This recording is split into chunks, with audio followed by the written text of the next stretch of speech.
BJP MP Laxman మీడియాతో మాట్లాడుతున్నారు. ఇప్పుడు లైవ్ చూద్దాం. బాధ్యతలు చేపట్టి మే 10వ తేదీ నాడు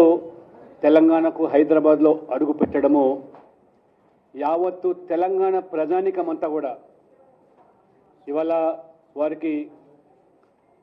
బ్రహ్మరథం పట్టడానికి ప్రజలు ఇవాళ సిద్ధంగా ఉన్నారు. ఫలితాల సందర్భంగానే దేశవ్యాప్తంగా ఉన్నటువంటి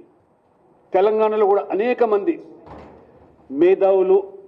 ప్రముఖులు పశ్చిమ బెంగాల్ గెలుపు వారు ఆస్వాదిస్తూ నరేంద్ర మోడీ గారికి ప్రత్యేకంగా ధన్యవాదాలు తెలుపుతా ఉన్నారు. కలకత్తా నుంచి కూడా చాలామంది నా మిత్రులు ఉదయం ఫోన్ చేసి మేము విముక్తులం అయిపోయినాము, ఏ ఒక్క టీఎంసీ యొక్క రాక్షస పాలనలో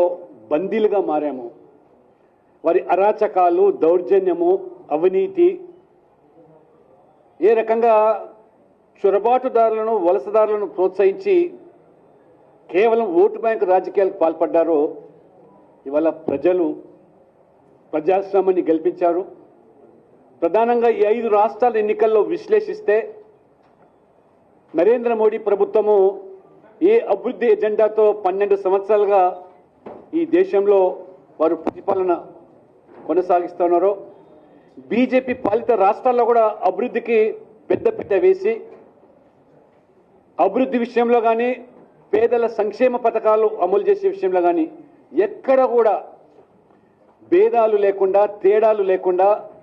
కులము మతము అనేటువంటి ప్రాతిపదికన కాకుండా పేదవాళ్లను పేదవారిగానే పరిగణించి అభివృద్ధిలో అన్ని రాష్ట్రాలు సమానమే అని చెప్పి వారు ఆ రకంగా సబ్కా సాత్ సబ్కా వికాస్ నినాదంతో 12 సంవత్సరాలుగా వారు చేసినటువంటి కృషి ఫలితమే ఈరోజు అభివృద్ధికి నరేంద్ర మోడీ గారి పట్ల విశ్వాసం నమ్మకంతోనే ప్రజలు ఓటు వేశారు.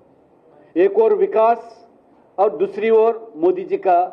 ऊपर जो विश्वास जो लोगों ने जताया, देश भर में आज हमारे तेलंगाना के आवाम भी बड़ी उत्सुकता से मोदी और देख रहे हैं. तेलंगाना ప్రజలు కూడా మాకు అభివృద్ధి కావాలి, 2 పార్టీలు 10 సంవత్సరాలు బీఆర్ఎస్ 2.5 సంవత్సరాలుగా కాంగ్రెస్ పార్టీ, ఈ 2 పార్టీలు కూడా తెలంగాణ సంపదను దోచుకుంటూ ఉన్నాయి. గతంలో ఒక కుటుంబం దోచుకుంటే మొత్తం ఆ రోజు బీఆర్ఎస్ ప్రభుత్వంలో, ఇప్పుడు ఈ రేవంత్ రెడ్డి గారి ప్రభుత్వం ఈ తెలంగాణ సంపదను ఏ రకంగా మరి ఢిల్లీలో ఉండే కుటుంబానికి వీరు దారాతం చేసేస్తున్నారో ప్రజలు అందుకనే ఈరోజు మార్పు కోసం బీజేపీ వైపు చూస్తున్నారు. ఇవాళ చాలా స్పష్టంగా ఓటింగ్ సరళిని చూసినట్టయితే ఏ ప్రభుత్వాలైతే అభివృద్ధి పేరు మీద పేదల సంక్షేమం మీద అవినీతికి తావు లేకుండా దళారీ వ్యవస్థ లేకుండా నేరుగా పేదవాడికి అందించేటువంటి ఈ పథకాలు కార్యక్రమాలు అది అస్సాంలో అయితే కానివ్వండి, ఇవాళ పుదుచ్చేరిలో కానివ్వండి, ఆ రకంగా ప్రో ఇన్కంబెన్సీ ఓటు ఈ 2 రాష్ట్రాల్లో బీజేపీ సాధిస్తే మరి మిగతా 3 రాష్ట్రాల్లో బీజేపీ ఇతర పాలన రాష్ట్రాల్లో ఒకవైపు టీఎంసీ,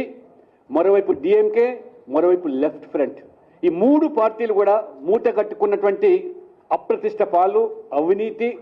వారి యొక్క బంధుప్రీతి మంత్రులు సైతం కూడా వారు అరెస్ట్ అయి జైల్లోకి వెళ్ళిన ఉదంతాలు ఈ 3 రాష్ట్రాలనే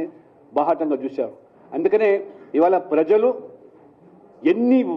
వందల వేలు కోట్లు ఖర్చు పెట్టినా మీరు చూసారు తమిళనాడులో ఏ రకమైనటువంటి మరి ఎన్నికల్లో డబ్బుని వెదజల్లారో అయినా ప్రజలు ఇవాళ ప్రజాస్వామ్యానికి పట్టం కట్టారు. అందుకనే తెలంగాణలో కూడా ఈ 2 పార్టీలు గుణపాఠం కావాలి. డబ్బుతో రాజకీయాలు చేస్తాం, డబ్బు వెదజల్లుతాం, ఎన్నికల్లో గెలుస్తామని ధీమా ఏదైతే వ్యక్తం చేస్తున్నారో ఖచ్చితంగా ఈ 5 రాష్ట్రాల ఎన్నికల ఫలితాలు వారికి మరి గుణపాఠం చెప్పుతాయని చెప్పి ఈరోజు సాకులు వెతుకుతూ ఉన్నారు. ఇవాళ ఎస్ఏఆర్ పేరు మీదనో లేదా ఈవీఎంలలో జరిగినటువంటి మరి తప్పిదాలని చెప్పి రకరకాలైనటువంటి సాకుల కోసం వెతుకుతూ ఉన్నారు. మరి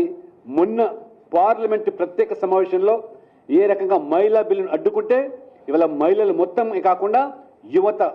కొత్తగా రాజకీయాలకు రావాలనుకున్నటువంటి యువత ఈ యొక్క పునర్విద్యపోయిన పేరు మీద సీట్లు పెరిగితే కొత్త రక్తానికి అవకాశం వస్తుందని చెప్పి ఒకవైపు మహిళలు మహిళలతో పాటు పెరిగే సీట్లలో కూడా ఎస్సీ ఎస్టీలో కూడా రిజర్వేషన్ల శాతం అనుగుణంగా సీట్లు పెరిగే అవకాశం ఉన్నా ఒకవైపు స్టాలిన్, రెండో వైపు రేవంత్ రెడ్డి గారు ఏ రకంగా అడ్డుకున్నారో ఈ పాటికే మరి కర్రు కాల్చి స్టాలిన్కు వాత పెట్టారు. భవిష్యత్తులో రేవంత్ రెడ్డి గారికి కూడా అదే తప్పకుండా తెలంగాణలో కూడా ప్రజలు బుద్ధి చెప్తారని చెప్తూ ఖచ్చితంగా మే 10వ తేదీ నాడు మోదీ గారి రాకతో తెలంగాణ రాజకీయాల్లో పెను మార్పులు సంభవించే అవకాశం ఉంది. ప్రజలు ఏ నమ్మకం అయితే మోదీ గారి పట్ల విశ్వాసం వ్యక్తం చేస్తున్నారో తప్పకుండా బీజేపీని తెలంగాణలో రాష్ట్రంలో అధికారమే లక్ష్యంగా ఆ రకంగా తెలంగాణ ప్రజల ఆకాంక్షలను, తెలంగాణ ప్రజల ఆలోచన విధానకరంగా వాళ్ళ ఆశయాలను సాధించడానికి రాష్ట్ర పార్టీ కూడా ఖచ్చితంగా మరి ఈ యొక్క రాష్ట్రంలో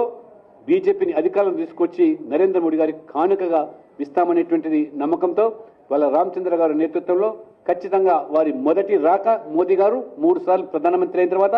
వారు అధ్యక్షులైన తర్వాత మొదటి రాక కాబట్టి ఖచ్చితంగా ప్రజలందరూ కూడా పెద్ద ఎత్తున తరలి రావాల్సిందిగా అభివృద్ధి కార్యక్రమాలు ఈ 12 సంవత్సరాల్లో 15 లక్షల కోట్ల రూపాయలు